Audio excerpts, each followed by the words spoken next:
morning. We're really glad that you all felt comfortable braving the weather and coming out this morning. We're really excited about this series. It's the Dummerston Conservation Commission and the Bonneville Environmental Education Center.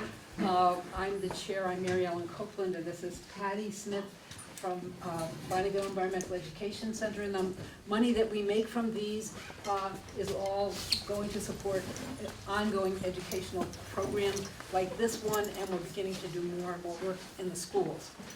Patty. And I would like to let you all know that the tracking workshop scheduled in Putney for last Saturday, when there was just icy crust, has been rescheduled thanks to this beautiful snow we have. It's going to be this Saturday, no kidding. the 4th, at 1 o'clock at the Roger Haydock Conservation Area, so don't miss it.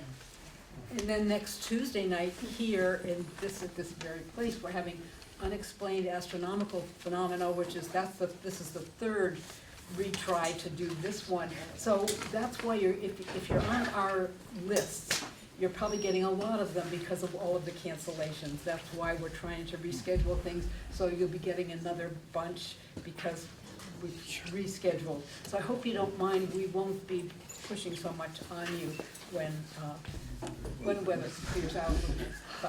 But we like this weather. This is good. Yes, we do. We like it. And if you wondered, Patty and I are related. So anyway, okay. And we're very, very excited to welcome Roger Haydock, Oh, yes. our local geology expert. And this is going to be a very interesting program. 450 million years, did Yes. you say, in 2 hours? Well, yeah, we'll try to make it even less, like an hour and a half. Hour and a half. Compress it. Hold on to your seats. There you go. Okay, next week is Tom Wessel's, then after that, Patty, and Tom Wessel's on forest, Patty on wildlife, and then Bob Engel on plants and pollinators. So let's turn it over to Roger. This is really exciting. I've seen this before, and it gets a little scary sometimes. Okay, well, my name's Roger Haydock. I live in Dummerston. I'm a self-taught amateur geologist. And today we're going to go back 450 million years and travel 450 million years in about a little over an hour. So, there we go. This is our planet Earth as visualized from space on one of those wonderful maps made by the Raven Map Company. And as you can see, the Earth is a sphere. It's held together by gravity. Okay, so gravity tugs all the different elements that are in the Earth towards the center of the Earth, yes? Think of yourself in a swimming pool. If you have a rock and you drop it, you're in the swimming pool and you drop the rock goes all the way to the bottom, right?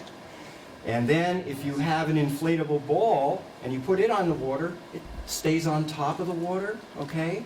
So depending on what's the heaviest thing was pulled closest to the Earth, the rock. The water, this sort of intermediate weight between the rock and the inflatable ball, it's in the middle, and then the inflatable ball floats on the top. So denser things are pulled right to the center of the Earth. Well, that's exactly what happens here on our sphere called the Earth. The outermost layer of our planet contains the lightest weight materials.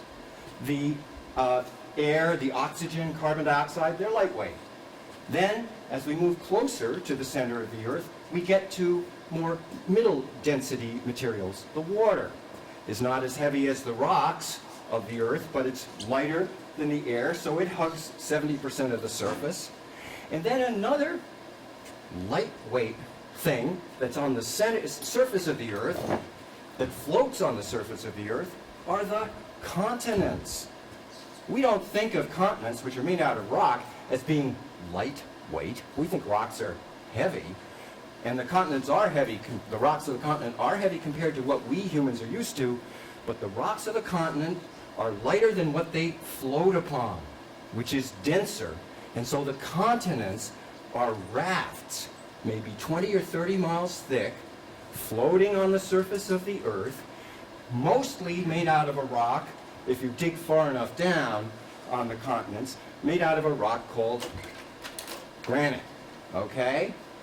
We don't think of granite as being lightweight, but it's lighter than what it floats upon. And the rocks that are on the surface of the continents are usually not granite, but you go a few miles down, you always hit granite. And granite comes in different colors and flavors. There's slightly different names for them. They're all, colloquially, we're going to call them granites. And the different types of granite are like the different flavors of granola cereal. You know, you can get one granola that's got oats and almonds and raisins, but the other one has peanuts in it. They're slightly different brands of granola, but they're all granola. These are slightly different types of granite, but they're all granite. And granite is what comprises most of the continents, rafts of granite. And they float on rock which is denser, okay? This is very rich in iron. It's a lot denser than our continental rocks. And so most of the center of the Earth is iron and nickel. These are the heavy elements upon which the continents are floating. The continents float on the surface of the Earth in a way that's pretty similar to how ice floes float on top of the Connecticut River during the wintertime. The ice is about 10% less dense than the water, right? So ice floats. And as the water moves around with its currents, these ice floes floating on the surface, sometimes they crunch into each other and create pressure ridges.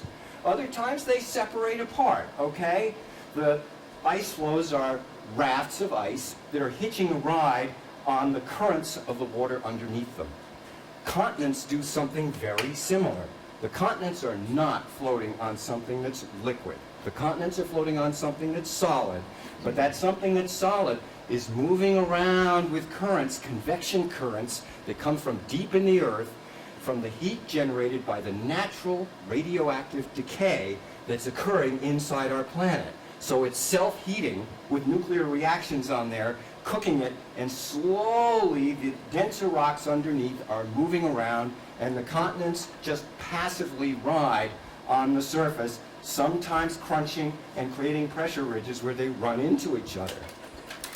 If we look at this map of our continent here, the United States, we can see that there are, wow, mountain ranges along the edges. That's where you usually run into things. And for the last 200 million years or so, our continent, along with South America, has been moving broadly westward. And as we've moved westward, we've crunched. So these mountain ranges have happened all along the west side of North America, all along the west side of South America, too. If we go back earlier than 200 million years ago to the period from 450 million years ago to 250 million years ago, back in those times, again, think in terms of ice flows change their direction. From 250 million years ago to 450 million years ago, our continent was moving relatively eastward and created the Appalachian Mountains. Here you can see them. Don't they sort of look like somebody's been running into us? I mean, it's sort of like a crunched fender, or like what a snowplow would do on multiple trips along pushing snow in your driveway. That's what, not exactly the same, but broadly, metaphorically, it's that. And so here we are up in New England, and we today, we call ourselves North America, right? But if we go back 450 million years ago, North America, or its ancestor, was not north of the equator as it is today. North America back then was south of the equator, about where South America is, and Vermont was just about where Rio de Janeiro is today. So 450 million years ago, these ice floes, as it were, the continents had shifted around, and we were south of the equator. If we'd been in Manchester, Vermont, 450 million years ago, it would have looked, well, something like this. Well, not exactly. The condos hadn't been built yet. There were no palm trees, no swimming pools, no tourists, no of these little umbrellas. What part of this picture is what Western Vermont, Bennington, and Manchester would have looked like 450 million years ago? It would have looked like the upper right-hand corner here. Eastern Vermont at that time was deep underwater, but Western Vermont was a shallow water tropical marine paradise. You could have gone snorkeling. You know, you could have had a great time, and that's what it was like. And at that time, there was a lot of life underwater. There were brachiopods, okay? This is fossilized seashells from a species or a family of animals called brachiopods. They were once very common. Today, they're not extinct, but they're pretty unusual. They're not common anymore. Another kind of animal that would have existed in those oceans was a trilobite. They're completely extinct today. One of the things that happens when you have warm water is that a mineral called calcium carbonate precipitates outwards. Warm, shallow water precipitates downwards automatically in that warm, shallow water and forms the same material as is limestone. It's the same material as in seashells, the same material as is coral. And where you see them forming, whether it happens chemically here or whether it happens from corals or seashells that make this from a biological process, it means shallow water, warm, shallow water. And so that was western Vermont 450 million years ago. The continent of North America existed to the west, and then deep water out to the east. And then came the first of a series of accidents, shall we call them, incidents that happened to our wonderful little tropical paradise. These here represent the coral banks, okay, the shallow water tropical marine environment of Manchester, Vermont, okay? That's the west part of Vermont. And out to the east were the deep ocean muds, represented by these cushions. And what happened is that an offshore volcanic island chain started moving towards North America, and as it moved towards North America, it started shoving these deep ocean mud rocks up on top of the shallow water tropical marine rocks. So you've got rocks that started out in the deep ocean on top of rocks that started out in very shallow water, which is obviously the opposite of what normally would happen. And so this happened about 450 million years ago. This created the Taconic Mountains. So when you look just west of Manchester, that's Equinox Mountain. Also, Dorset Mountain is another taconic. So you can see the folding that happened. These are mud rocks that got pushed up like that. They started out being layered almost horizontal, but they got folded and tilted as part of this collision process. Here you can see rocks that originated horizontal again were upended. So this is like what happens when you have a fender bender, right? And here, I'm going to take off one of the tops of the tectonics so you can see what's going on. Here is Equinox Mountain as seen from Route 30. We're looking west. The village of Manchester is down in here, and there's the top of Equinox Mountain. And like all our tall mountains in the state, you have spruces and firs on the upper part of the mountain, and then you have deciduous trees like maples and ashes on the lower part of the mountain. That's not unusual. But what's unusual here, and this is true for the Taconic Mountains in general, is that the lower part and the upper part of vegetation lines absolutely follow the bedrock lines. And so the deciduous trees from here down all have bedrock that started out as snorkeling rocks, okay? Calcium carbonate rocks. And then above that line, you get the more acidic rock that was formed by the deep ocean muds. And so the vegetation line and the bedrock line just line up absolutely perfectly, and the whole plant community shift completely when you go across this line. When you take these rocks, the material of seashells or corals, and cook and compress them, which is what happens when they put the tectonics on top, is they push these rocks deeper into the earth where they got hotter and were under more pressure. The limestone, which is what this started out as, turns into marble, okay? It crystallizes. So marble chemically is the same as limestone or seashells, but it's been crystallized. One of the Taconic Mountains in western Massachusetts is Mount Greylock, okay, the highest mountain in the state. And just like Equinox Mountain, it has a lower part that has these calcium carbonate rocks that were originally seashells and corals and things like that. On top of that is acid bedrock. Well, the material called Tums that you or I have to take every time we're stuck in traffic. We're late. The job is getting really bad. We're chewing away at Tums.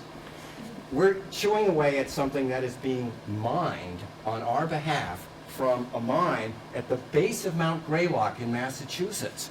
So every time somebody in Singapore or Berlin or New York City is stuck in traffic and pops a Tums, on their behalf, the drug company is chewing away at the base of this 450-million-year-old rock. Erosion can happen to mountains for many reasons, usually rain, sometimes glaciers. You can get erosion from wind. I haven't seen it in the geology book yet, but sometimes high-tech stress in our society, stomach acid in effect, can be chewing away at the base of one of these mountains, the Taconic Mountains, which is what's happening with Mount Greylock today. All right, so here we are. The mountains were built 450 million years ago, but what do mountains do when the rain starts falling? Well, they start eroding, and so some muds might come down. Maybe a bit of limey mud coming off of this calcium carbonate shoreline, so you get another layer. This is out in the deep ocean to the east, okay? And then you might get some sand. That's another layer, okay? So layer upon layer upon layer. You might even get a volcanic eruption somewhere in all of this. So this is the deep ocean off to the east from the Taconic. So this is eastern Vermont's out here, okay?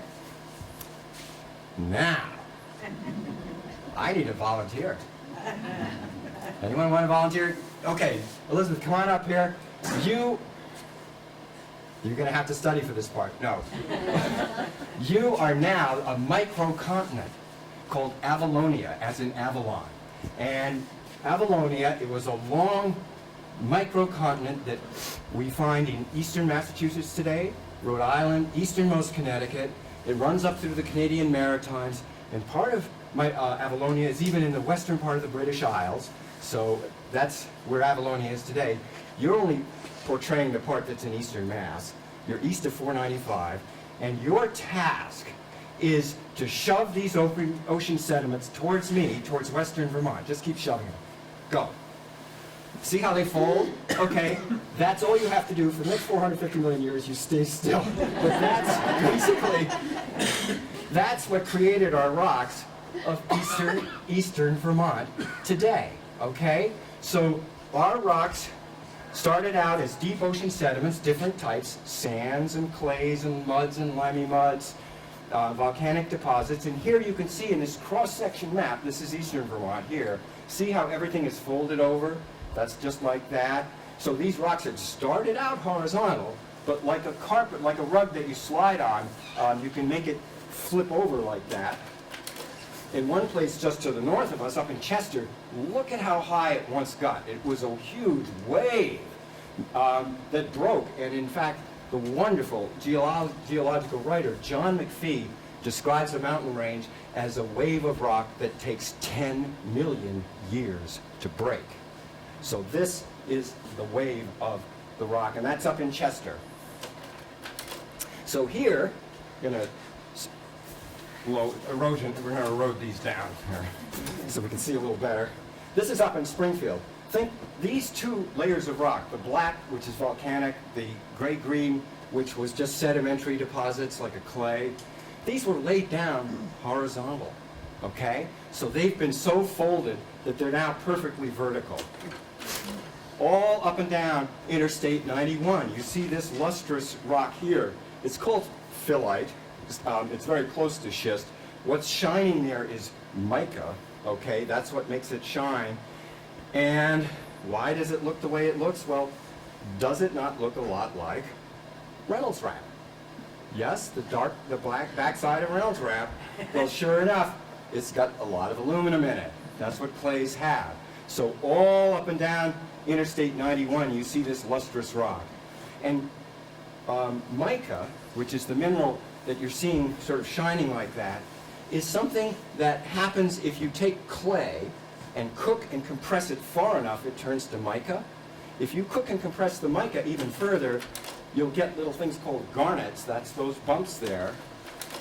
Okay, see these cranberry colored minerals? Those are garnets.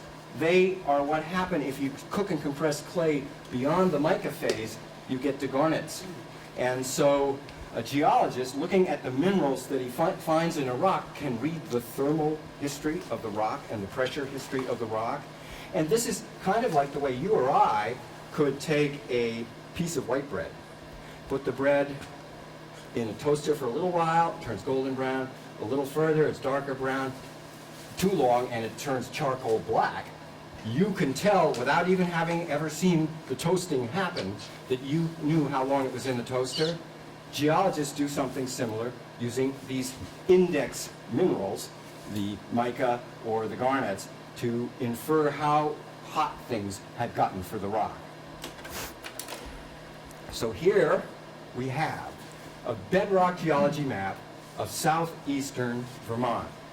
This is the Connecticut River here, okay? You can see that one reason New Hampshire has lower taxes is they didn't want to pay for the map. So over here, that's how they do it, you know. There's no free lunch here. So we paid our taxes. And here's Brattleboro, Black Mountain, Putney's right in there, Bellows Falls is up here. This is Mount Ascutney up here. And if you, Roger? Yeah. So the Connecticut River is white in this picture? Well, the Connecticut River is here, and then it's oblivion to the So east. is it the green area? Or? No, no, oh, the Connecticut River is just the line, it's the state line. Okay, so that is the river's course right there. Yep. And then out there, well, we're not acknowledging them further east. They have interest in geology too. But anyway, you can see the Connecticut River pretty well follows the line of the geology. So these different colors here represent different types of bedrock. And all these rocks, if you touch them today, they're really hard, right? You can't bend them, you can't fold them. But I think if you allow your imagination to look at the shapes of these, you can see they're all folded and swirled. I mean, obviously they were doing a lot of running into each other and folding and crunching just like that. And that's what we're seeing. And so the different colors represent different types of bedrock. And here we're going to look at the Putney, Westminster area. Again, the Connecticut River's here. East Putney's over here, eastern part of Westminster. The center part of Westminster West, coming down through Putney like this. Then Windmill Hill and the Pinnacle are up there.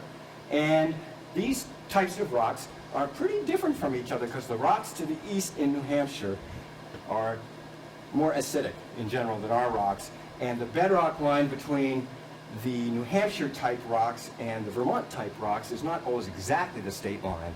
So the eastern part of Putney, eastern part of Westminster West has quite acid bedrock, and the center part coming down is more nearly alkaline.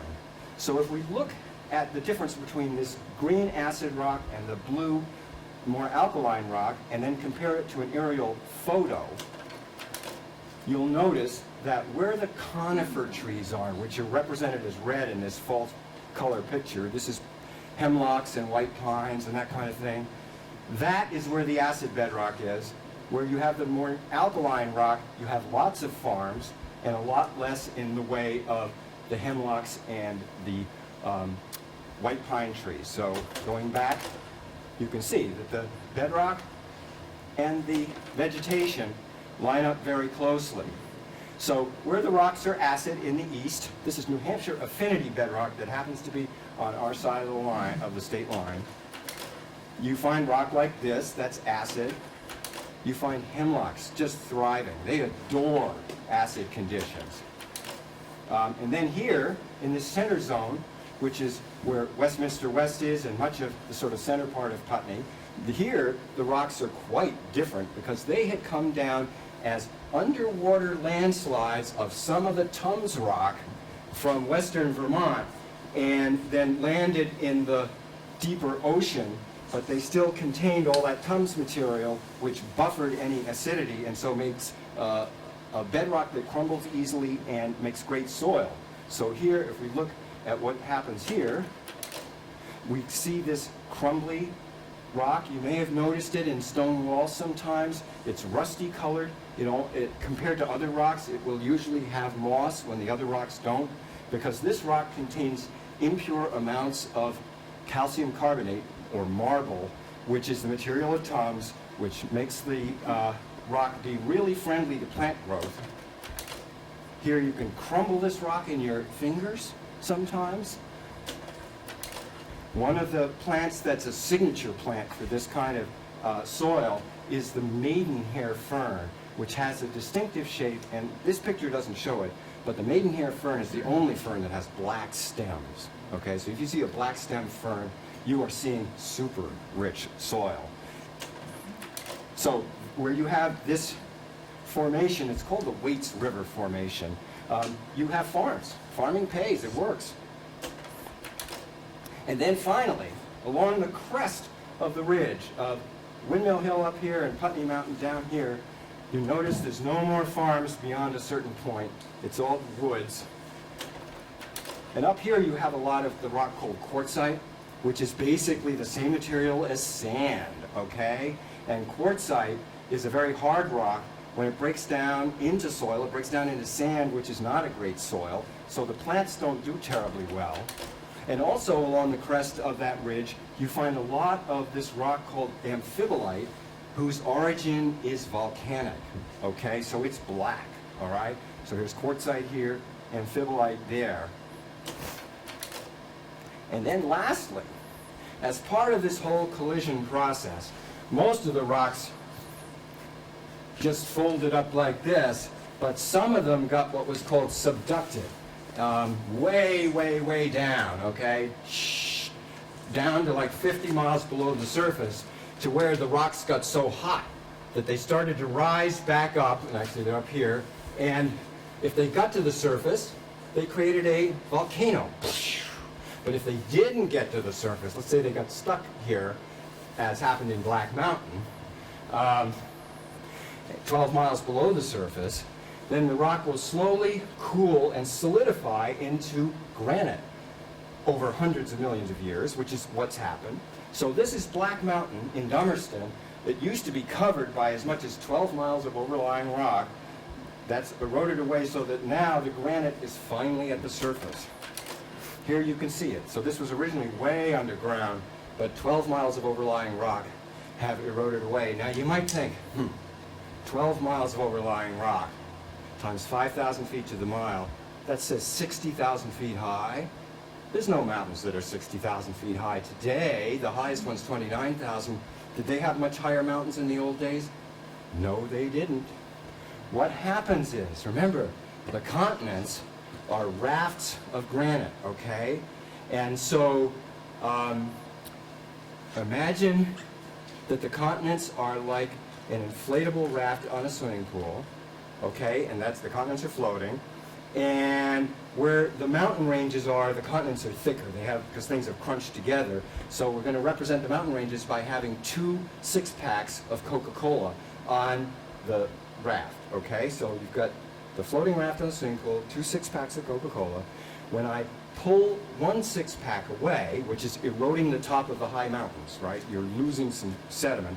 The rest of the raft floats upwards. When I pull the second 6-pack away, everything rebounds even more. And so what happens when you have these mountain building events is, even though I show things building up here, remember, it's like ice flows. Most of the material, when mountain ranges happen, gets pushed down below. A bit sticks up above, just like with an ice flow. And then as you erode away the tops of the mountains, the remaining continental crust, because it's lighter, just keeps rebounding and rebounding and rebounding. So for every 5 feet things erode, you rebound 4 feet. Yeah. What was the erosion period there? Well, we're talking 380 million years altogether. 380 million. So Altogether. approximately 40 million years. Those 6, how many miles again? It was 12 miles. 12 miles. Yeah, and most of the erosion would have happened earliest, because that's when the mountains were highest. Right. So as they get lower, they still erode, but they don't erode as fast. So that's a lot of erosion that can happen, but it shows you how much was deep down below. So this was 12 miles underground at one point. And here you can see where the granite rock has intruded into what's called the country rock, the surrounding rock, the basically phyllite, the same as on Interstate 91. It'll come up in cracks with superheated steam, and then it will cool and crystallize. See, these are crystals, and they are small crystals, which tells you this cooled fast, okay? If you get big crystals, this took a lot longer to form. So small crystals mean fast cooling. This is the granite quarry on the backside of Black Mountain, on the west side, and it's now abandoned. It was abandoned, I think, in the 1930s. Here's the slope of Black Mountain coming down like this, and you look at these lines, and boy, doesn't that look like the quarry workers put those lines there. I mean, they're just nice and straight. But the quarry workers didn't do it. These are natural occurrences. These are called decompression fractures. And what are they representing? Well, when this rock formed 12 miles down below the surface, it was under huge pressure. 12 miles of overlying rock, thousands of atmospheres of pressure. Since that time, the overlying rock has eroded away, and now this rock is finally decompressing, right? Like that. Only it's decompressing according to the land surface, because that's where the pressure release, that's the direction of pressure release is there. And so it's decompressing in lines that are the same as the line of the land surface. If you go up to the Rock of Ages quarry in Barrie, where they are mining granite today for gravestones and other things, there the surface of the land is flat, and so as you're looking down into the quarry there, they have decompression fractures, but their decompression fractures are horizontal. So, by 370 million years ago, we don't have a record here of what plants might have been growing, because we were high mountains and everything's eroded away, and we don't have any fossil deposits around here. But if we go just west of here to New York State, as we were high mountains and eroding, where did all that sediment go? It went to New York State. And so in New York State, they had low-lying land, sandstones and shales, and the first tree-sized plants to grow on Earth were about 375 million years ago. They were the indirect ancestors of this tiny little plant called the lycopodium today, or ground pine. It's not really a pine at all, but it is an evergreen. And so the very first land plants of big size were maybe 375 million years ago. We have ample record of them just 100 miles to the west of us. We don't have any fossils from that period right here in Windham County. How big were they? 100 feet. There's a wonderful place where in New York State, at some tiny little micro state park, where I think it's actually part of a power company exhibit, they have these fossilized tree trunks. They're huge. They're on the ground. I mean, they look like the pillars of like some Doric, column Greek temple or something. Just these big, now limestone, right? Everything's been replaced mineralogically. So those were the first tree-sized plants. They didn't use leaves, they had spores, they were a little different, but the geometry is similar. They were competing against each other to get to sunlight. And so not the individual trees of that type have gone extinct, but the family still lives on as these lycopodiums. Ferns came in. Another type of plant called a tree fern was very common 375 million years ago. They're not completely extinct today. This is on Fiji, and they still grow. And there's a geologist from 375 million years ago.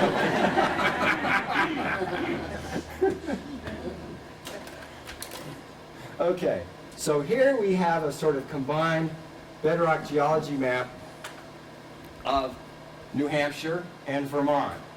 And basically what we're looking at is the old continent of North America was along here, and then as we went out further to sea, you had deep ocean, and you had some landmass collisions happening, forcing things to fold, and here we've got a lot of folding that happened in southeastern Vermont, not as much in northern Vermont. And broadly speaking, as you go, especially in southern Vermont and southern New Hampshire, as you go from western Vermont across to eastern Vermont, across into New Hampshire, you go from more alkaline rocks to more acid to way acid rocks. And so you have a real differentiation in the type of rock because of their proximity to the shoreline and the proximity to those tons shallow water bedrock that gave us the rich soils that we have, but didn't give them to New Hampshire. So in New Hampshire, you have more oak. We have oak on this side, they have oak on their side, they have proportionally more oak. We have only, if we really don't have any mountain laurels that grow in non-New Hampshire rock or non-acid rock, but on the New Hampshire side, they have much more in the way of laurels because they have more acid bedrock. They have more sand in New Hampshire, so you're going to find more white pine, and that sand is often because of the fact that they also have more granite over there, and when granite breaks down into soil, it breaks down into a sandy soil, which supports the pines much better than it supports the sugar maples. Meanwhile, over on our side of the line, we have sugar maples galore. We have white ash galore. So the soils are somewhat different between these two states. And originally, New Hampshire and Vermont were settled by settlers who came from eastern and southern New England, and culturally they were all Yankees, and their farming practices were all very similar, very much the same. And so at one point, both of these states were very comparable. But then, in the 19th century, as the Midwest opened up and did better farming than either of these places, the bad soils in New Hampshire caused farming to die out sooner or more extensively than on the Vermont side.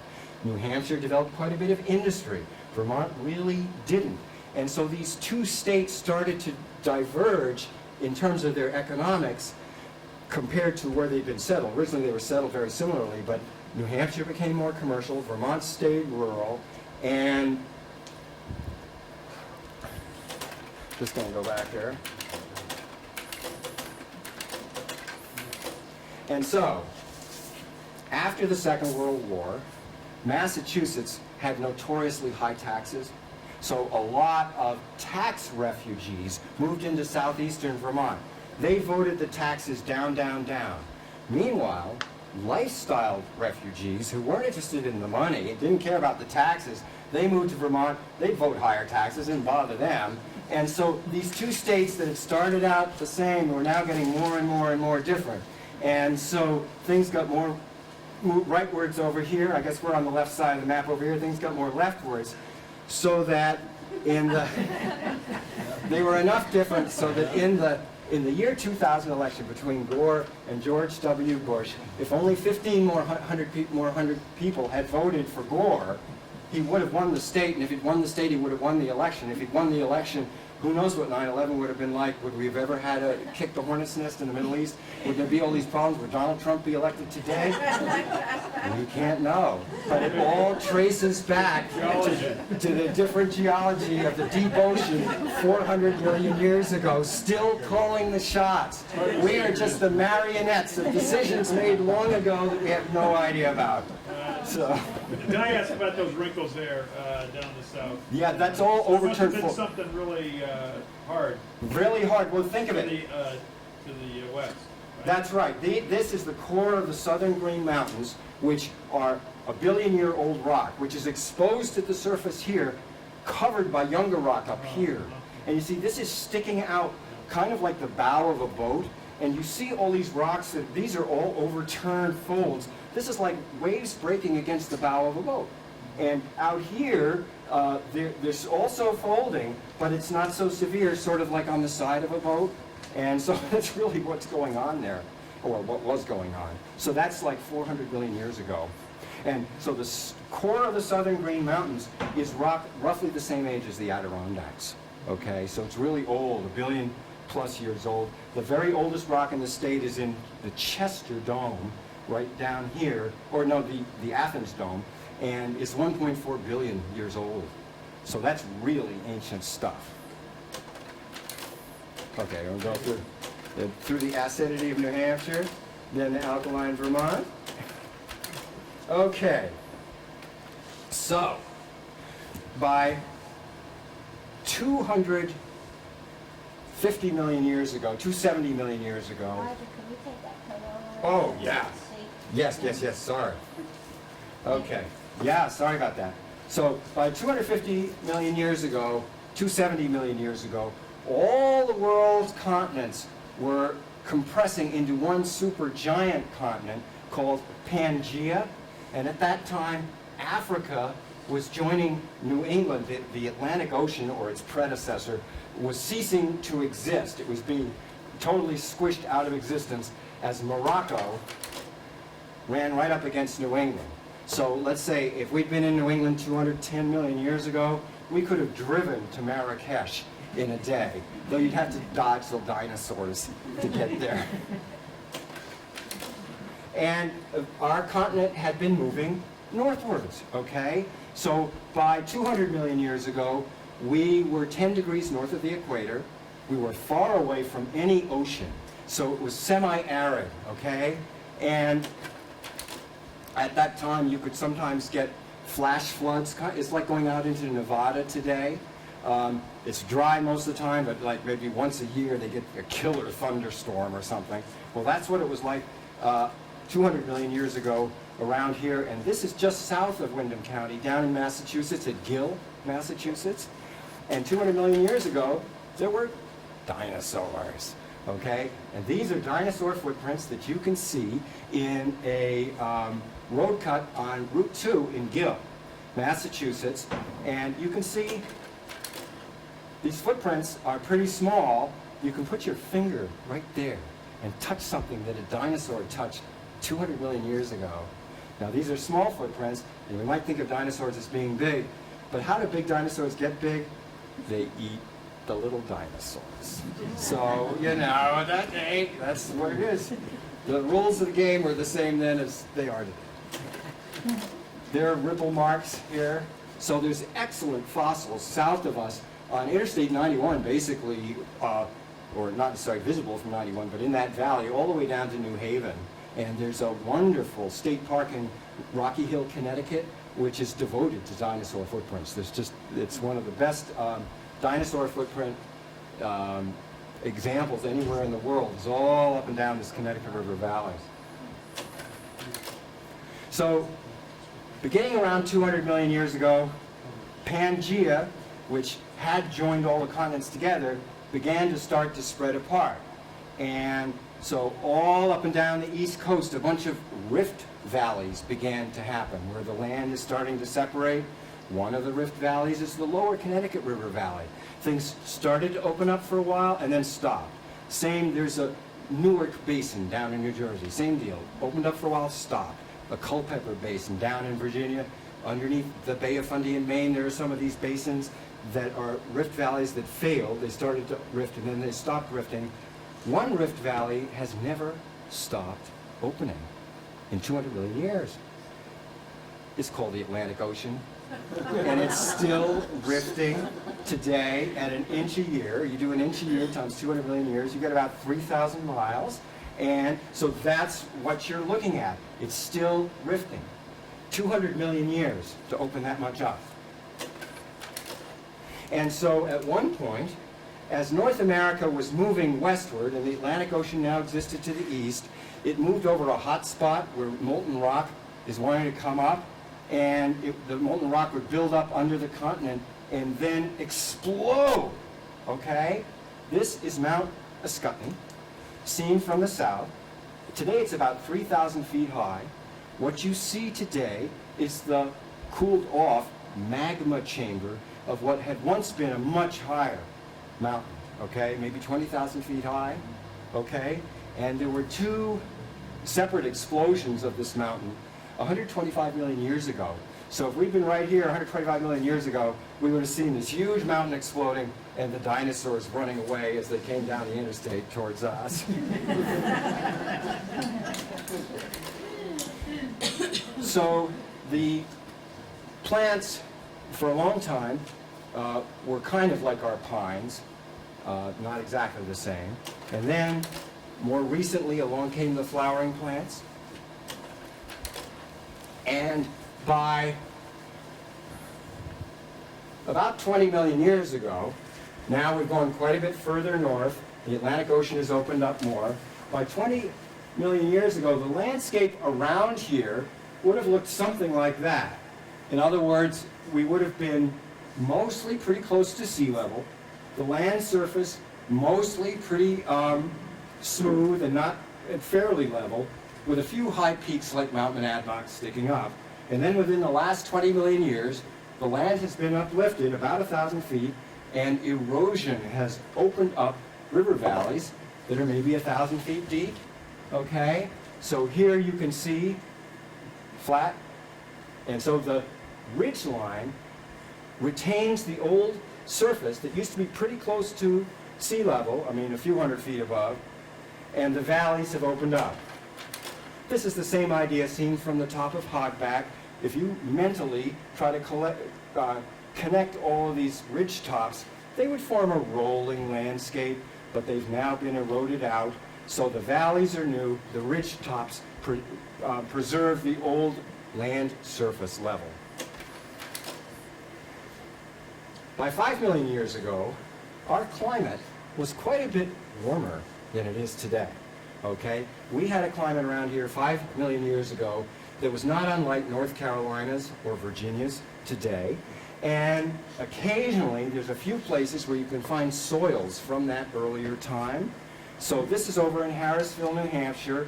The soil is what's called, in this case, a saprolite, which is common down in Virginia. It has no little pebbles in it, no little rocks. You know, we're so familiar, we dig up any soil on the upland part of our landscape, there's tons of rocks. This doesn't have any, you know. That's what they have down south. And there's a few places where the glacier never stole this soil from us more recently, and so we can preserve those older soils. Beginning around 2 million years ago, the climate began to cool. And it's up in Quebec. It snowed, and it would snow, and it would snow, and it would snow so much that in the summer months, the snow wouldn't melt. And so season after season, the snow built up. When the snow gets heavy enough, it compresses into ice. When ice gets more than 50 or 100 feet thick, ice, which we think of as being brittle, ice becomes plastic and flows. It doesn't flow very fast, but it flows. And so over the last 2 million years, there have been 16 separate ice advances and retreats in the northern hemisphere, of which at least 4 reached all the way down to New England. And so the most recent ice advance peaked out around here 18,000 years ago. So at that point, there was no land to be seen anywhere in New England north of Cape Cod, north of the North Fork of Long Island. Everything was covered with ice. Mount Washington, 6,000 feet high, was buried under ice, okay? Mount Marcy in New York State, 5,000 feet high, was not buried by ice. So the ice was thicker in New England than it was just to the west in the Adirondacks, and that's because we were a little closer to the ocean. We got more moisture. And so New England would have looked like Antarctica does today, or it would have looked like Greenland looks today. No plants, no people, no nothing until you got down here. And this is George's Bank down here. Because so much of the world's water supply was locked up in these continental ice glaciers, worldwide, sea level dropped 400 feet, okay? So George's Bank and all this area down here, this was above sea level. And when they drilled to look for oil and gas in George's Bank, they were digging up spruce cones and pine needles and things like that from that era. So 18,000 years ago, Cape Cod, the North Fork of Long Island, was the limit of the ice. There'd been another ice maximum about 120,000 years ago that actually was down to Martha's Vineyard, Nantucket, and the South Fork of Long Island, Montauk Point.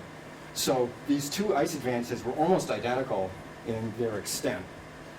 So 18,000 years ago, total ice. As the ice would move southward, it would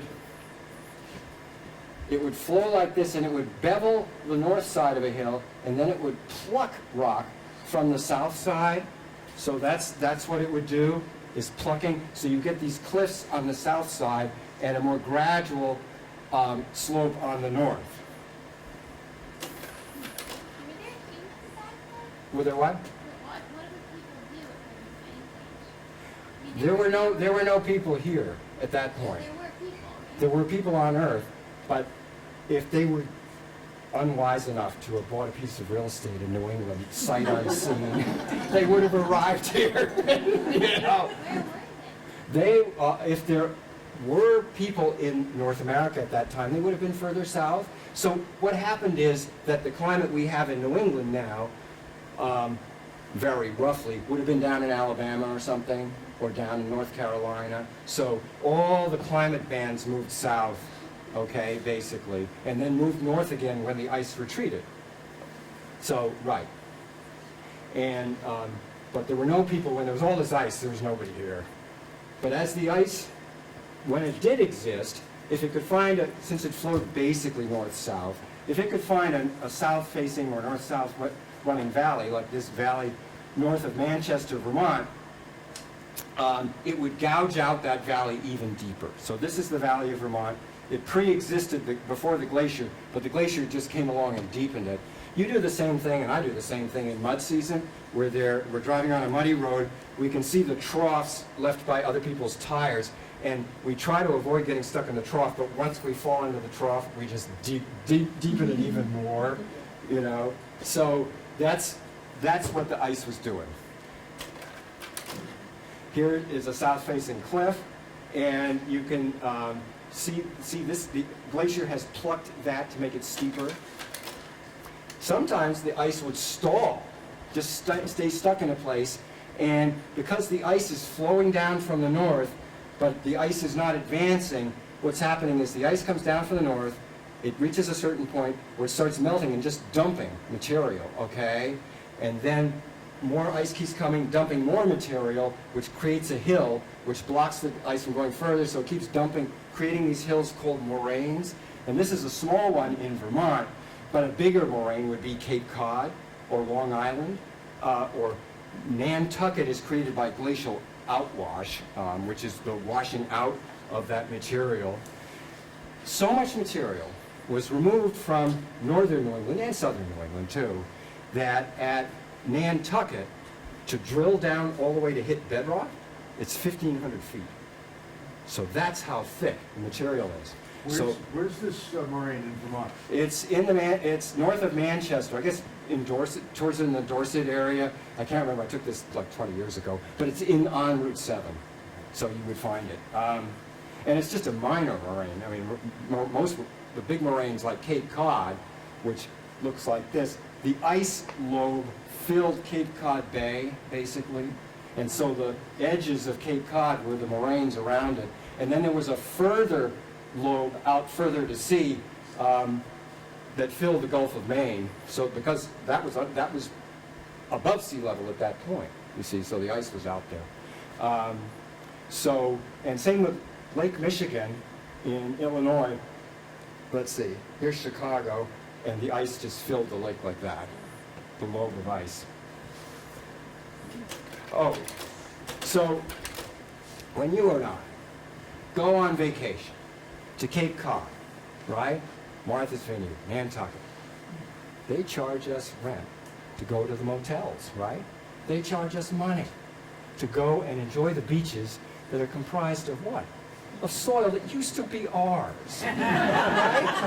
And they're charging us. This is our land, excuse me. And they're charging us top dollar. Okay, so starting 18,000 years ago, the ice began to melt back. The climate warmed, and as the ice would melt, you know, it had embedded in it rocks and sands and gravels, which they wouldn't melt as the ice melted, and so these rocks and sands and gravels would just get dumped wherever they happen to find themselves, right? And so this is called a glacial erratic. It's a rock that shouldn't be there. It's just that, what is it doing in the middle of here? That's what happened. The ice just dumped it. And you can see the same pattern on your driveway or on the edge of your driveway in March. This is a snowbank in March that the snowplow picked up a lot of gravel with during the winter months, and then during the springtime when the ice eventually all melts out, it just leaves behind this higgledy-piggledy collection of gravel or junk or whatever with no apparent pattern on the surface of the land. On a much bigger scale, that's what the ice did when it melted. And that material is called glacial till, okay? So look at this, it's got all these rocks in it. It's unlike that saprolite I showed you from 5 million years ago that doesn't have all the little rocks. Our glacial till has tons of them. And try to farm this. I mean, what a mess. So that's what the glacier did. Another thing that the glacier did is when it would go over bedrock, it had embedded in the bottom of it all kinds of rocks and material which would scrape and smooth it very much like sandpaper. Okay, and these are called glacial striations, these scratches, which are in the direction of the flow of the ice. Here you can see more of them. When the glacial till was deposited, the glaciers, the amount of material that the glacier would have embedded in it would vary a lot from one place to the next. So in some places, the glacial till is really thin, okay? And here you've got bedrock, and the till was maybe 6 inches or a foot deep, not very deep at all. But here, about 1.5 miles away on the same ridge, you've got glacial till that's 8 feet deep. It's very random. It's very, no obvious pattern to it. Another thing that the glacier would create are hills called drumlins. And they have this curved shape. If you were to see a drumlin from an airplane above, what you would see is an egg-shaped hill with the long axis of the egg being the same as the direction of the flow of the ice. So there's a lot of drumlin hills in eastern Windham County. And right across the river from us in New Hampshire, same pattern. Each of these is a drumlin. And you can see they tend to come in swarms. And drumlins happen when the ice is flowing over till from an earlier ice deposit. And rather than dragging that till into the ice, it would just sort of ride over it and smooth it out. And so that's what creates drumlins. If you go to Boston, Beacon Hill is a drumlin. Bunker Hill is a drumlin. All those hills, the islands in Boston Harbor when you're landing or taking off from Logan Airport, those are drumlins that were deposited by the ice that are now semi-flooded out as the sea level has risen 400 feet from its low point 18,000 years ago. So eventually, as we know, in March, things melt around here every year. Well, eventually, even huge continental glaciers melt. And so that's what was going on around here, say by 16,000 years ago, 14,000 years ago, something like that. The ice was melting, and when it melted, it created a huge amount of liquid water. And south of Hartford, Connecticut, a glacial moraine had blocked the Connecticut River Valley enough to dam it up to create an enormous glacial lake called Glacial Lake Hitchcock, which extended from south of Hartford eventually all the way up to St. Johnsbury. So it was like 200 miles long. And in the southern half, it was as wide as 20 miles across. And then its northern end up here, it was just a long, narrow lake, almost like a fjord. It came up the West River, it went up the Connecticut River. And here we can see downtown Brattleboro as seen from Mount Wentasticet. Everything below the parking lot level of the Brattleboro Memorial Hospital would have been underwater, okay? And so down here in the downtown Brattleboro, everything below the top of that cupola of the school would have been underwater, so these would have had to be little submarines back then. And here, we've got, looking eastward across the Connecticut River to Wentasticet, we've got the lake level being about like that. So that was Glacial Lake Hitchcock right in the Brattleboro area. Here you can see Bellows Falls. They're obviously not thinking long-term here because everywhere where they built would have been under Glacial Lake Hitchcock, and everywhere where they didn't build would have been dry land. Same deal, this is looking the opposite direction. This is the village of Bellows Falls. over here you can see what's the remnants of a river delta that flowed into the lake. So that was the lake level. And there's still sand and gravel over there, and it's being mined like crazy. Here you can see a delta from the Saxtons River. So we're looking south. So Glacial Lake Hitchcock would have extended in a long, narrow lake. There was a lot of sand deposited. And where you get enough sand deposits, you're likely to have pine trees. One of the features of these lakes was that they would freeze over in the winter, and then they would be open in the summer, open water. So during the summer months, a lot of erosion would come down and make a thick, light-colored layer of deposited material. And then in the winter months, the same lake, because the water was so still, would just deposit a thin, dark layer. And so the thick, light-colored layer and the thin, dark-colored layer together form a couplet. And each couplet represents 1 year of deposits. And so you can count these like tree rings, okay? And so Glacial Lake Hitchcock altogether lasted 3,700 years. But it wasn't always a continuous lake. Sometimes one part of it would break off from another, and it could be a chain of lakes. So there was some changes happening. Finally, around, I think it was maybe 12,000 years ago, and I'm not sure that date, but something in that neighborhood. It might have been, yeah, I think it was somewhere in the 12,000 year area. Glacial Lake Hitchcock finally emptied out completely, okay? The ice had moved off to the north, and so the Connecticut River could reclaim its former course, and it would flow down this valley. And at first, the bottom of the valley was filled with lots of soft lake bottom deposits, which would be clays and things like that, and the river was flowing along. But then every 100 years, along would come a big storm, like Irene, and we have dams that keep a storm like Irene from getting even more out of control than it was. They didn't have dams, and so huge amounts of erosion would happen. So let's say this started out as the old lake bottom surface. Then after that Irene incident, a huge amount had been eroded out, so you've got a new river floodplain down here, leaving a terrace behind up above, an abandoned terrace. Then would come another Irene that would erode out down here, leaving a terrace back here, abandoned.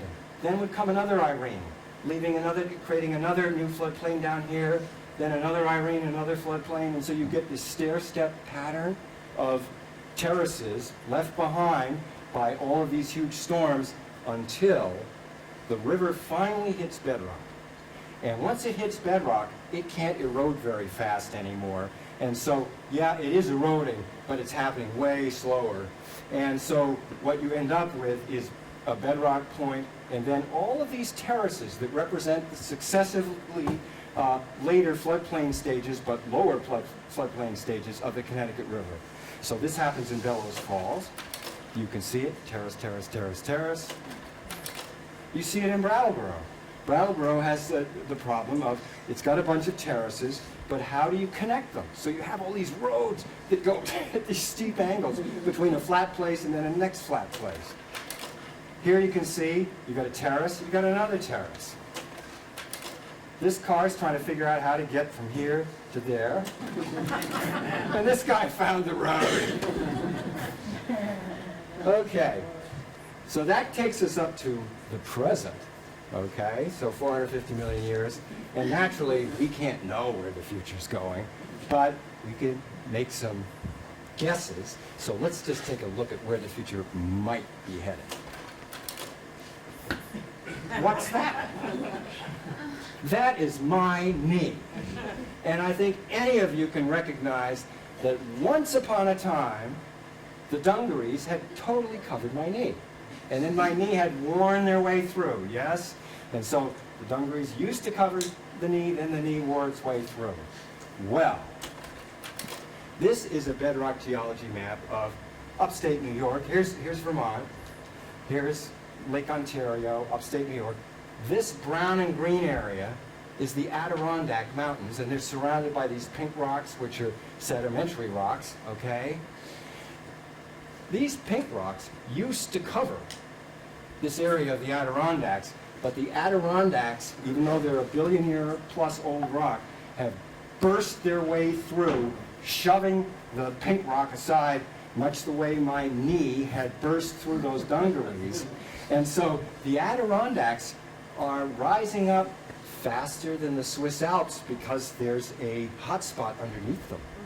And so they're a billion years old or older rock, really old rock, but as a mountain range, they're very young.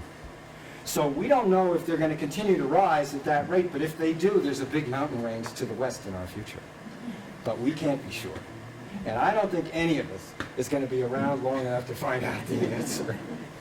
So anyway, there is 450 million years in about an hour, plus a preview of what might be a coming attraction. Wow.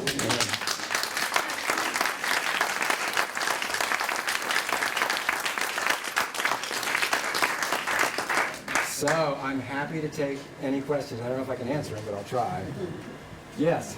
The Ascutney hotspot, is Yes. that the same one that created the little bumps near Montreal and? Yes. Yes. The same broad pattern. And I didn't go into the geology of the White Mountains, but since we conveniently happen to have a map here, see, this one does not distinguish by age too well, but a lot of the White Mountains. These are the granite, some of the granites of the White Mountains from that same era, okay? And they continue up into here. And Ascutney is like an outlier. Ascutney's really a piece of the White Mountains that happens to have gotten some bad directions and ended up on the Vermont side of the line. So, yes, and there are things out to sea called the New England Seamounts, underwater mountains, none of which reach the surface today, but which they can find with their depth finders. And it's thought that those are a part of that same process. Other question? You said Lake Hitchcock? Glacial Lake Hitchcock. Did that take in, would that cover Putney and Dummerston?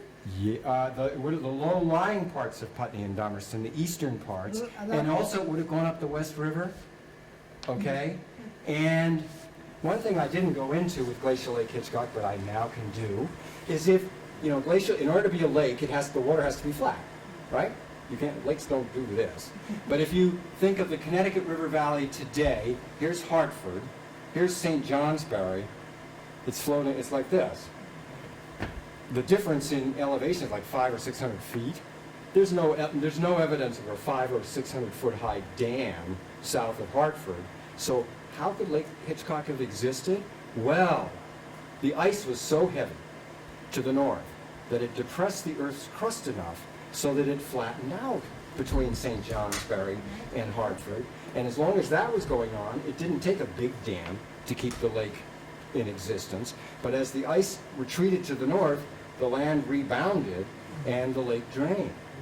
There's no evidence of a catastrophic flood from the dam breaking, so we don't know. It was not something catastrophic, but it did happen. And so what was once a lake is now a river again. And so the lake deposit, shoreline deposits, which you can do from the snout of a delta, the snout of a delta comes right to the water level. So if you find those deltas, you just line them up. A surveyor could notice that there's a 4-foot skewing to the mile between all of these deposits today, right, and sea level or flatness. But back in the old days, they were flat. And so it's 4 feet to the mile, north-northwest. Yeah. Another question. Yeah. You know where old Route 5 used to go? Yeah. From Putney Yeah. down through. All right, if you're coming heading south, on your right-hand side, it's rock. The whole thing is nothing but rock. On the south side of that road, it's clay and sand. Is that the edge of that lake? Yeah, I think that and you're basically right. Where if you know that section of road, let's imagine where you're going north on it, okay? And that's right, you've got clay and sand, and then you look, there's some houses here, and then suddenly the rock comes up like that. That's my house. That's, okay. That is very close to the lake surface, and So yeah, basically that's what you're seeing. I've got lakeshore property. Exactly, right. You know, but don't tell the listeners. No, So Lake Hitchcock was dammed up by a glacial moraine? glacial moraines south of, around the Middletown, Connecticut area. That's what I was gonna ask, exactly where? Uh, Can you see any remnants of that remain? You know, I've never been Moraine? down there. I've looked at the geo maps. I guess one of the things about moraines is they're very hummocky. It's chaotic. Gravels and just higgledy-piggledy. But I've never been down there. And so what happened is the moraine was blocking the river or the lake that wanted to flow through there. So it found an alternate channel that went down through New Britain and follows where the railroad comes around from New Britain. And eventually, so the lake could drain, but it was, because it was bedrock, it couldn't erode, it couldn't drain away the whole lake. The bedrock was holding it back. And so there's a railroad line today that follows that other valley, which is what the Connecticut was draining Glacial Lake Hitchcock with before the moraine was breached. And so, yeah. Yes, way back. Could you zero in a little bit on Black Mountain, if it's not too much of a review for people in the room? Just could refresh me. Oh, on okay, so because Black- it's got laurels, which you said were in New Hampshire. Oh, so okay, just- okay, so most granites are acid, okay? There's some in New Hampshire that aren't. There are alkaline granites. So the granite of Black Mountain is different than the rock that Black Mountain intruded, which isn't acid. And so because the rock of Black Mountain is so acid, it does support laurels. And that's why it supports those unique plants that are over there. There's a lot of blueberries, right? They love acid. You've got all these oaks that can do well in those conditions. What you don't find growing on the granite of Black Mountain is sugar maple or ash, or hardly ever. Now, is that related to one of these folding events that we talked about? That's right. The one where Avalonia. I think you mentioned it just in passing. Right. So it's related to the folding event where Avalonia, that's eastern Massachusetts, rammed into us and created all these folds. But some of the rock that didn't just get folded up against the North America got subducted deep down. And when it gets down far enough, it all melts, right? It gets really hot. And when things get really hot, they try to get to the surface. If it had made it to the surface, and we can never be positive it might have made it to the surface, it was a volcano.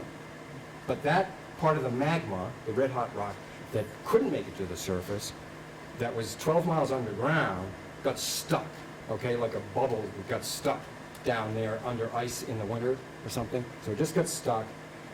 Then over the next 400 million years, 380 million years, the overlying rock has eroded away so that the granite that you see today at the surface that originally formed 12 miles underground is now at the surface. So that's part of the business. Well, yes. Yeah. Right. Well, think of, okay, it's kind of like, although it's not, the analogy's not perfect, but think of a wave of surf breaking against a beach.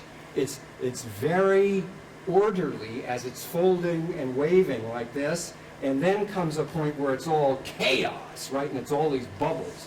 Well, if you will, the folding here was sort of the waves happening, but then the chaos part was where some got subducted and came back up as bubbles. And all up and down. Can we get these lights off for a sec? Without- There. Thanks.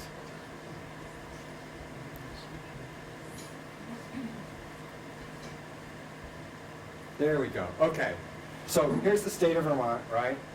And all up and down, this gray area is the rocks that are these coats that were folded. Okay, so you can see this line of rocks runs all the way up. And this map is not in good enough detail to show us Black Mountain. But Black Mountain's about there. And it's similar to these other granites in the Northeast Kingdom. They're all the same formation.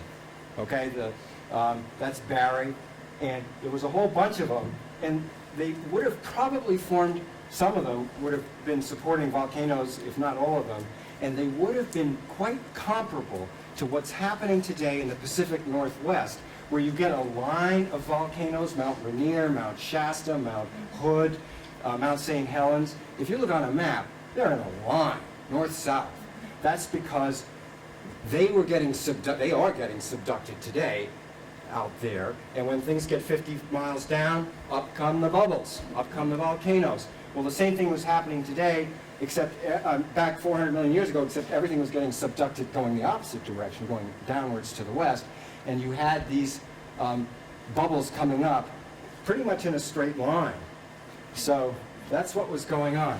Let's see, the lady there. Can you review Athens Dome? Is that, Oh, is that a Pluton like, no, it's not a Pluton. What happened is, let me see, where can I have to go back to, What's the location? Athens Dome. Oh, I have to go find the slide here if I can. Athens Dome is the oldest rock in the state of Vermont. Okay, let's. Yeah, it's about the same age. It's 1.4 billion. Okay, we're gonna find it here. Just a sec. Oh, let's see. So, this is the Chester Dome here, okay? See how it's the old rock that was originally underneath everything else, but when everything got squished and compressed, it's this ancient rock got pushed upwards. And so that's what the dome is. And if you look at the rock, this is today's surface level. This is Chester Dome, but it's just north of the Athens Dome. It's basically the same. One of the attributes of domes is it may not necessarily be a dome at the surface topographically. Sometimes they're a valley. But the rocks on either side of the dome slope away from the center of the dome like that. So the center dome's here. Rocks to the west slope this way, rocks to the east slope that way. And so you can see that in any of these domes. They all have that. Yeah, you. So in terms of granites, we've got the collapsed wave action remelting granites. Yeah. But we've also got the hotspot granite. That's right. Two different functions. That's right. Remember, creating. if you go deep enough down, it's all granite. Right. Everything sort of returns back to granite. Kind of like on the surface of big ice flows, you could have powder snow on top and corn snow, but as you go down into the ice flow, it all returns to pure ice, kind of somewhat similar.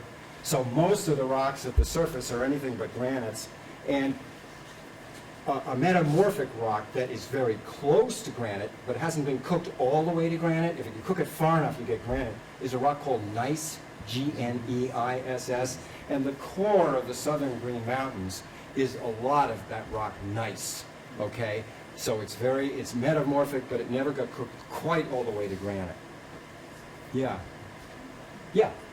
I was living in Brookline last year, and one of my friends said that he used to go wandering like all throughout the woods in Brookline just all the time. He didn't have a map, and he wasn't Right. in the area. And he told me that like you can't, like he wouldn't get lost because it was all just like this big bowl, like this valley. And I didn't really understand what he was talking about, and I still don't. So I was wondering if you could sort of, I don't know, Okay. speak a little bit to like just really like around kind of Brattleboro, like this, like Windham County, Vermont, like in terms of what's valley and what's mountain, and like. Okay, well, in Brookline Yeah. and in Athens, okay, you're looking at rock that's on the east side of the Athens Dome, okay? So what happens is that because you're on the east side, all the rocks are dipping away from the center, they're dipping down to the east, okay? You see what I'm saying? So, see here, these dip down to the east. See, because they're aiming that way. See these ones? And these ones that are on the west side, they dip down to the west, okay? So, all the rocks on the east side, which is where Brookline is, are dipping right, but some rocks erode away more easily than other rocks, okay? So, what can happen is, let's say we've got several different kinds of rock, and originally they all went up and over like this, but some of them eroded away, and so you get a valley where the soft rock is, okay? But then just to the east of that, where the rocks are harder, you get a ridge, because it didn't erode away. So the east side of that valley that Brookline's in and that Athens is in is all these rocks just to the east that are harder, okay, and they form a steep ridge. Then you've got the valley, and then off to the west, you've got more rocks going off like that. So it's the softness of one of the rock types, which is why that valley runs north-south, because the rocks run north-south. And so that's why the valley is there, and why the ridge is to the east is the rocks are harder. Just rain and gravity and 400 million years. I mean, that's going to do it. I know it looks solid now, but you give it enough rainstorms and a glacier or two, and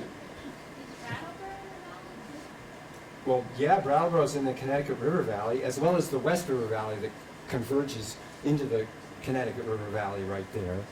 And so, yeah, Brattleboro's in a valley. And the Connecticut River Valley, broadly speaking, follows the grain of the land, north-south. What, did you say something about that being a rift that didn't end up Well, happening? okay, south of the Mass border, it is a rift that didn't happen. Right, and they can follow that, what's called the Eastern Border Fault, which is the fault line that marks the rift zone, all the way up to Keene. And then beyond that, they can take it from Keene down to New Haven. So they can, right. And And the Hudson is another one probably. let's see, there's a Newark Basin, and then the Hudson's an ancient river because, I don't know if it's a little hard to, the Hudson River in the West Point area, Yeah, it goes right through the mountain range. yeah. For a river to go through a mountain range instead of going around the mountain range suggests very strongly that that land was lowered. Then the land uplifted, a big river like the Hudson could just keep cutting its way through. Okay, smaller rivers couldn't, but the Hudson could. And so that's almost certainly what you're looking at. So there's a river that cuts right through a mountain range. A river that cuts right across a mountain range out west is the Columbia River. Between Oregon and Washington State, it goes right across the Cascades. Well, that's telling you that river predated the Cascades. And as the Cascades rode up, all the little rivers couldn't keep eroding, but the Columbia had enough power, it just kept cutting. You know, like an overwater than little ones, it couldn't make it. Right. Yeah. Any other questions? Yeah. I'm fast. No, it's fine. In the right on the Dummerston Putney line, there's a little brook comes down through, and there's a great big boulder, a great big round boulder, sets in that brook. But it's a different kind of rock than anywhere else. Well, that's, Brought in by the glacier? yes, it wasn't Noah's Ark. So yes, you're exactly right, that's the glacier. And sometimes if you go on the Athens Dome Trail of the Pinnacle Association Trail System, there's a rock called Creature Rock, Yeah. which is broken up, but you can see it used to be one rock. This thing's as big as a house. It's enormous, and the glacier transported it. Yeah, well think, that's a lot of power. The glacier had enormous power. Back those rocks, Roger. Yes, you can. You have seen it? You can. Yeah, Now, well, some rocks come from a formation that has an extensive area where that formation is found. So when you see the glacial erratic from there, you can't pinpoint where the rock originated exactly. But Mount Ascutney's bedrock is unique, okay? And so geologists can trace the boulder train from Mount Ascutney rocks down southeastward into Massachusetts and Connecticut.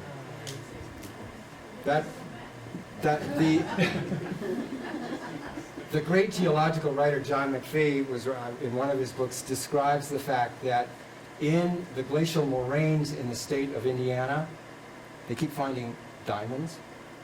Now they know those diamonds came from somewhere north in Canada, okay? But where? That's the problem. Yes. On the West River, the river comes down parallel to the ridge that goes from Putney up to Saxon's River. And then at the Newfane line, it makes a 90-degree turn, goes a little ways, and makes another 90-degree turn. What's that all about?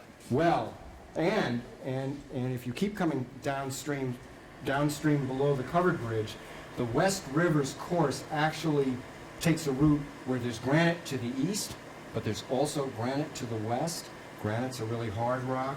Why is the river going through the granite and through these other hard rocks when it might have gone around? It's the same story as with the Columbia River. As the land was uplifted in the last 20 million years, the West River was already flowing pretty much in its present course. And because it was a big river, as the land uplifted, it could just keep eroding its way down and not be forced to move, okay, and accommodate itself to which rocks were harder and which rocks were softer. It was stronger than granite, okay? So it could maintain that same path.